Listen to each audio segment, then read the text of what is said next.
भानुप्रतापपुर का नेता कौन होगा, अब ये तस्वीर धीरे धीरे साफ होती जा रही है। 24 का ट्रेलर और पिक्चर अभी बाकी है, क्योंकि लगातार इलेक्शन से नतीजों का अपडेट सबसे पहले सटीक आकलन के साथ IBC 24 आपके सामने रख रहा है तमाम अपडेट। और सबसे पहले बात कर लेते हैं भानुप्रतापपुर की, जहां पर उपचुनाव पर सबकी निगाह टिकी हुई थड़ी 11 राउंड की काउंटिंग हो चुकी है। कुल मिलाकर 19 राउंड की काउंटिंग होनी है और कांग्रेस भारी बढ़त के साथ आगे चल रही है।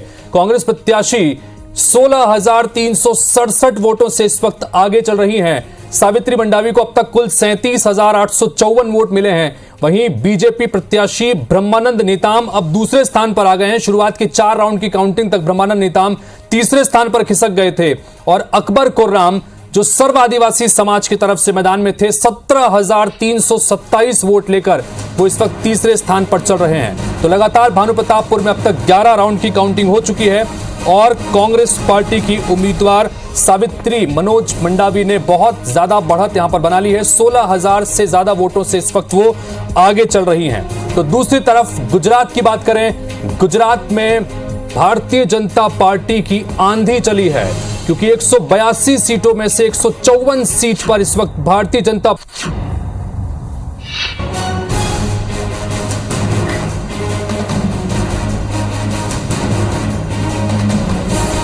लोगों को विश्वास कायम है। और दूसरा ये है कि वहाँ मनोज मंडावी जी के जो किए हुए कार्य हैं उस पर मुहर लगी है। तो इसके तभी शुरुआत नहीं किए हैं, लेकिन हाँ, ये उपचुनाव लगातार जितने उपचुनाव हुए हैं कांग्रेस अच्छे मार्जिन से चुनाव जीती है। तो जनता का समर्थन लगातार सरकार पर बनी हुई है, ये बात पर लक्षित हुआ है। रमन सिंह का खेल खत्म हो गया, बृजमोहन थोड़ा बहुत बचा था, उसका भी खेल खत्म। तेल निकल गया। उसका पैसा, उसका घमंड, उसका दम पूरा पानी का पानी दरा के दरा हो गया।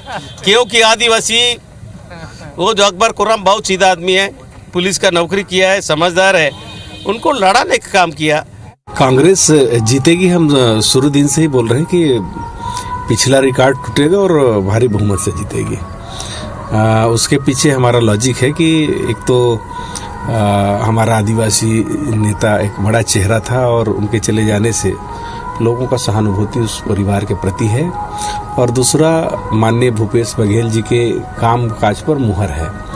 जिस प्रकार से अभी भेंट मुलाकात कार्यक्रम में हम साथ में जा रहे हैं, तो लोगों का चेहरा देखने से अंदाजा लगता है कि योजना कितना सफल है। तमाम योजना है जो लोगों का आर्थिक स्थिति में लगातार जो है बदलाव ला रहा है, तो इसका सीधे वोट में बदलते हुए हमको दिख रहा है।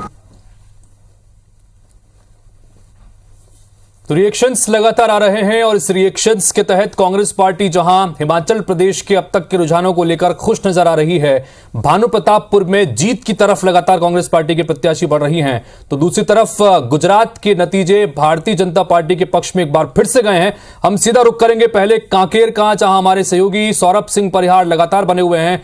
सौरभ, तस्वीर लगभग साफ होती जा रही है। अब तक 11 राउंड की काउंटिंग हो चुकी है और 16,000 से ज्यादा वोटों से इस वक्त बढ़त बना चुकी हैं सावित्री मंडावी। क्या और अपडेट आपके पास, सौरभ? शाम तक दिखाया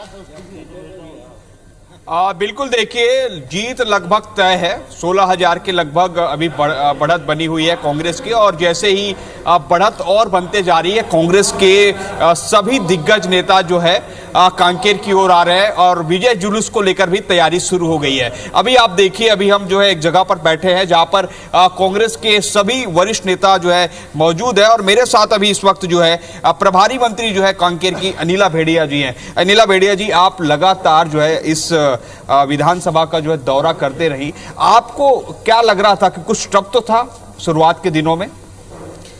नहीं, बिल्कुल हम लोग को तो शुरू से लग रहा था कि हमारी कांग्रेस की विजय होगी, क्योंकि हम लोग जो हमारे आदरणीय मुख्यमंत्री भूपेश बघेल जी के नेतृत्व में जो काम कर रहे क्षेत्र में और आदिवासियों के लिए जो काम किए हैं वो बहुत महत्वपूर्ण थी, क्योंकि आदिवासी लोग भी समझते हैं कि जब कांग्रेस की सरकार रहेगी तभी हमारा विकास होगा और हमारे समस्याओं की हल होगी। कितने भी भाजपा के नेता या कोई भी आदिवासी नेतृत्व करने जा रहे थे, जो विरोध करने जा रहे थे, जो अपोजिट बोल रहे थे, उनके कहने पर भी हमारे आदिवासी क्षेत्र के लोग नहीं आए।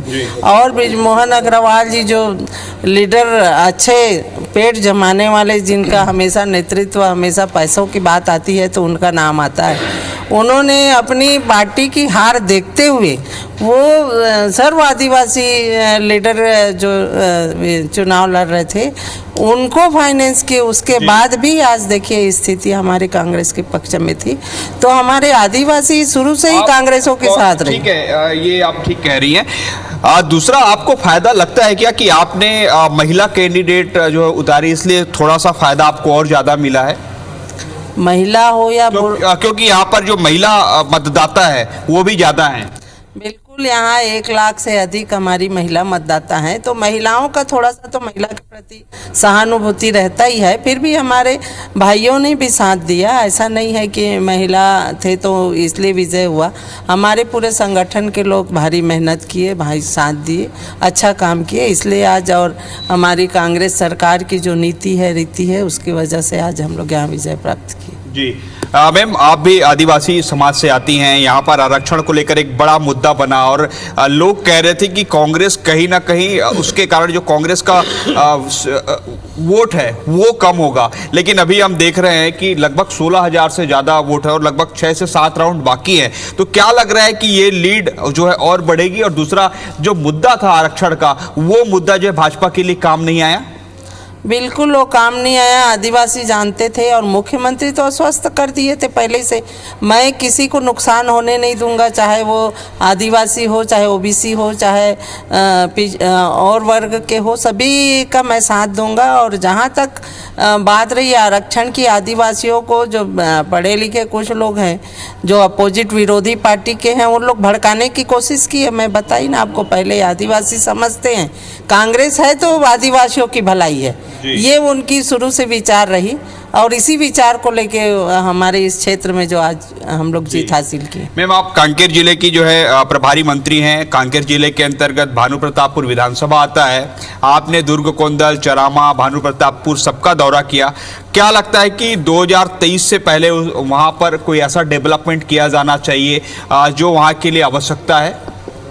डेवलप तो हो ही रही है, जहाँ जहाँ जिस चीज़ की मांग आ रही है हमारे यहाँ कोशिश कर रहे हैं। आप देख रहे हो कांकेर जिला की ही बात है, कभी कोई सोचा रहा होगा कि यहाँ मेडिकल कॉलेज बनेगा? आज मेडिकल कॉलेज बन गई। यहाँ पे भानु की मांग है, भानु की कुछ मांगे हैं, पर वस्तु स्थिति को देखते हुए शासन निर्णय लेगी।